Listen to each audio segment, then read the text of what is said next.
Hi friends, mister app Kannada YouTube ಚಾನಲ್ಗೆ ಸ್ವಾಗತ. ನಾವಿವತ್ತು ಬಂದು ಅವಂತಿಕಾಪುರಿ ಅಥವಾ ಅವನಿ ಕ್ಷೇತ್ರಕ್ಕೆ ಬಂದಿದ್ದೀರಿ. ಈ ಅವನಿ ಕ್ಷೇತ್ರದಲ್ಲಿ ಶ್ರೀರಾಮನು ಪ್ರತಿಷ್ಠಾಪನೆ ಮಾಡಿರುವಂಥ ಶಿವಲಿಂಗ ಇದೆ. ಅದಕ್ಕೆ ಈ ದೇವಸ್ಥಾನವನ್ನು ಶ್ರೀ ರಾಮಲಿಂಗೇಶ್ವರ ದೇವಸ್ಥಾನ ಎಂದು ಕರೀತಾರೆ. ಇಲ್ಲಿ ನೋಡಿ, ದೇವಸ್ಥಾನ ಪಕ್ಕದಲ್ಲಿ ತೇರ ಐತೆ. ಶೆಡ್ ಥರ ಕಟ್ಬಿಟ್ಟು ಶೆಡ್ ಒಳಗಡೆ ತೇರು ನಿಲ್ಸವ್ರೆ, ಬಿಸಿಲಿಗೂ ಮಳೆಗೂ ಬೀಳ್ದಿರ. ಇದೇ ನೋಡಿ ರಾಮಲಿಂಗೇಶ್ವರ ದೇವಸ್ಥಾನ. ಇಲ್ಲಿ ನೋಡಿ, ಇಲ್ಲೊಂದು ಬೋರ್ಡ್ ಐತೆ. ಈ ಬೋರ್ಡಲ್ಲಿ ದೇವಸ್ಥಾನದ ಸಂಪೂರ್ಣ ಮಾಹಿತಿ ಸಿಗುತ್ತೆ. ಬನ್ನಿ ಈಗ ದೇವಸ್ಥಾನ ಒಳಗಡೆ ಹೋಗೋಣ. ಈ ದೇವಸ್ಥಾನದಲ್ಲಿ 15ರಿಂದ 20 ಶಿವಲಿಂಗಗಳಿದ್ದಾವೆ.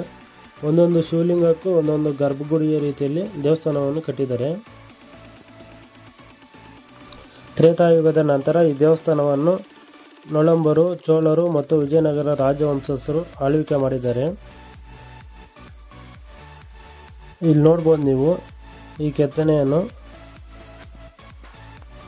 ಇದು ಬಂದು ವಿಜಯನಗರದ ಲಾಂಛನವಾಗಿದ್ದಂಥ ಚಿಹ್ನೆ ಇದು. ಇದನ್ನ ಈ ದೇವಸ್ಥಾನದ ಮೇಲೆ ಕೆತ್ತನೆ ಮಾಡಿಸಿದ್ದಾರೆ. ಇದು ನೋಡಿದ್ರೆ ನಮ್ಗೆ ಕನ್ಫರ್ಮ್ ಆಗುತ್ತೆ ಈ ದೇವಸ್ಥಾನವನ್ನು ವಿಜಯನಗರದ ರಾಜವಂಶಸ್ಥರು ಆಳ್ವಿಕೆ ಮಾಡಿದ್ದಾರೆ ಅಂತ.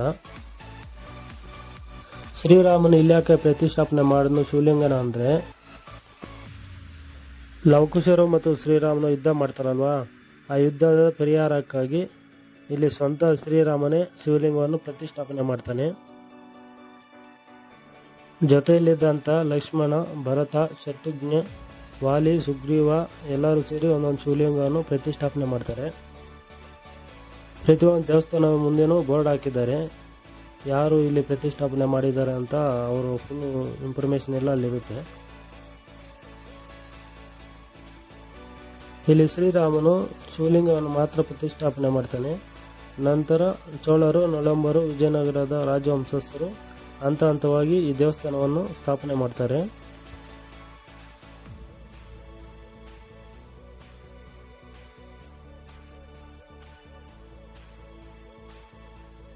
ಇಲ್ಲಿ ನೋಡಿ, ಕಾಂಪೌಂಡ್ ಗೋಡೆ ಮೇಲೆ ಕೆತ್ತನೆ ಮಾಡಿರುವಂಥ ನಟರಾಜನ ವಿಗ್ರಹ. ನಟರಾಜನ ಮುಂದೆ ತಲೆಗಳೆಲ್ಲ ಇಕ್ಕಿದ್ದಾರೆ, ಅವೇನೋ ಅಂತ ಗೊತ್ತಿಲ್ಲ. ನೋಡೋಕೆ ಮಾತ್ರ ಚೆನ್ನಾಗಿದೆ ಇದು ನಟರಾಜನ ವಿಗ್ರಹ.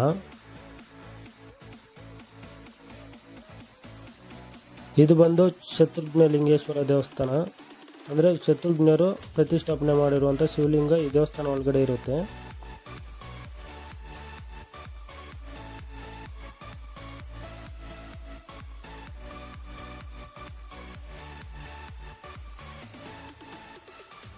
ಲಕ್ಷ್ಮಣ ಲಿಂಗೇಶ್ವರ ದೇವಸ್ಥಾನ ಅಂತ, ಅಂದರೆ ಲಕ್ಷ್ಮಣ ಪ್ರತಿಷ್ಠಾಪನೆ ಮಾಡಿರುವಂಥ ಶಿವಲಿಂಗ ಈ ದೇವಸ್ಥಾನದಲ್ಲಿರುತ್ತೆ. ಪ್ರತಿಯೊಂದು ದೇವಸ್ಥಾನಕ್ಕೂ ಇದೇ ಥರ ಬೋರ್ಡ್ ಹಾಕಿರ್ತಾರೆ, ಯಾರು ಇಲ್ಲಿ ಪ್ರತಿಷ್ಠಾಪನೆ ಮಾಡಿದ್ದಾರೆ ಅಂತ. ಅವ್ರ ಹೆಸರು ಎಲ್ಲ ಅಲ್ಲೇ ಇರುತ್ತೆ. ನೋಡಿಕೊಂಡು ನಾವು ದರ್ಶನ ಮಾಡ್ಕೊ ಬರ್ಬೋದು.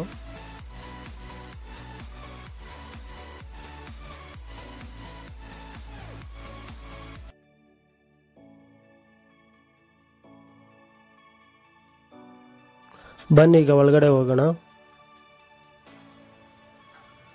ಒಳಗಡೆ ಹೋಗ್ತಿದ್ದಂಗೆ ನಂದಿ ಐತೆ ಚಿಕ್ಕದಾಗೊಂದು, ಮತ್ತು ಮುಂದೆ ಶಿವಲಿಂಗ ಐತೆ.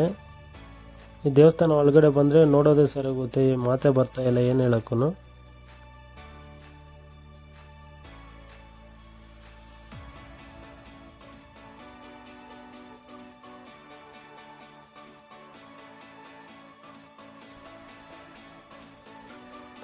ಇಲ್ಲಿ ಪ್ರತಿ ವರ್ಷ ಶಿವರಾತ್ರಿಗೆ 15 ದಿನಗಳ ಕಾಲ ವಿಜೃಂಭಣೆಯಿಂದ ಜಾತ್ರೆ ಮಾಡ್ತಾರೆ. ಇಲ್ಲಿಗೆ ನೀವು ಬರಬೇಕು ಅಂದರೆ ಬೆಂಗಳೂರಿಂದ 95 ಕಿಲೋಮೀಟರ್ ಆಗುತ್ತೆ, ಕೋಲಾರಿಂದ 30 ಕಿಲೋಮೀಟರ್ ಆಗುತ್ತೆ, ಮುಳ್ಬಾಗ್ಲಿಂದ 15 ಕಿಲೋಮೀಟರ್ ಆಗುತ್ತೆ. ಈ ದೇವಸ್ಥಾನದಲ್ಲಿ ನೀವು ಎಷ್ಟು ನೋಡಬೇಕು ಅಂತ ಬರ್ತೀರೋ ಅದ್ರ ಡಬ್ಬಲ್ ಇರುತ್ತೆ ನೋಡೋದು.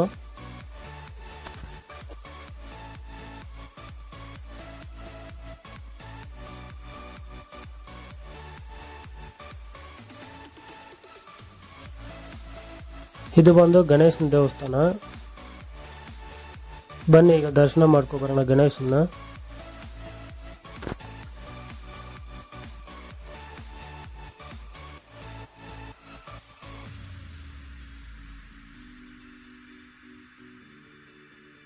ಈ ದೇವಸ್ಥಾನದಲ್ಲಿ ಈ ಥರ ಸಣ್ಣ ಸಣ್ಣ ಕೆತ್ತನೆಗಳು ತುಂಬ ಚೆನ್ನಾಗಿ ಮಾಡಿದ್ದಾರೆ.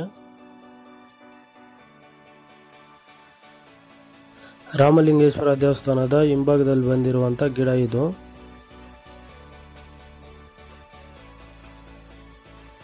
ಭರತೇಶ್ವರ ದೇವಾಲಯ ಅಂದರೆ ಭರತ್ನು ಇಲ್ಲಿ ಪ್ರತಿಷ್ಠಾಪನೆ ಮಾಡಿರುವ ಶಿವಲಿಂಗ ಇಲ್ಲಿರುತ್ತೆ ನೋಡಿ. ಮುಂದೆ ನಂದಿ ಐತೆ ಇಲ್ಲಿ.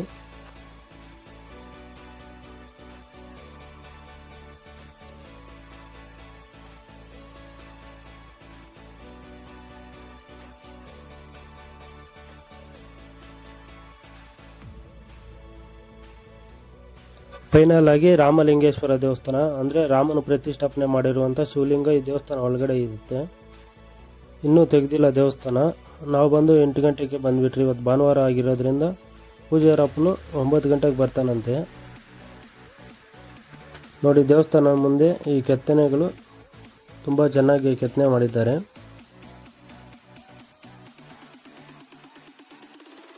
ಇದಿಷ್ಟು ಈ ವಿಡಿಯೋ ಫ್ರೆಂಡ್ಸ್. ಈ ವಿಡಿಯೋ ಏನಾದರೂ ನಿಮ್ಗೆ ಇಷ್ಟ ಆಗಿದ್ರೆ ಒಂದು ಲೈಕ್ ಮಾಡಿ. ಹಾಗೆ ಹೊಸಬ್ರು ಯಾರಾದರೂ ನೋಡ್ತಾ ಇದ್ರೆ ಚಾನಲ್ ಸಬ್ಸ್ಕ್ರೈಬ್ ಮಾಡ್ಕೊಳ್ಳಿ. ಇದೇ ಥರ ವಿಡಿಯೋಗಳು ಇನ್ನೂ ಹಲವಾರು ಬರ್ತಾ ಇರ್ತವೆ ಈ ಯೂಟ್ಯೂಬ್ ಚಾನಲಲ್ಲಿ.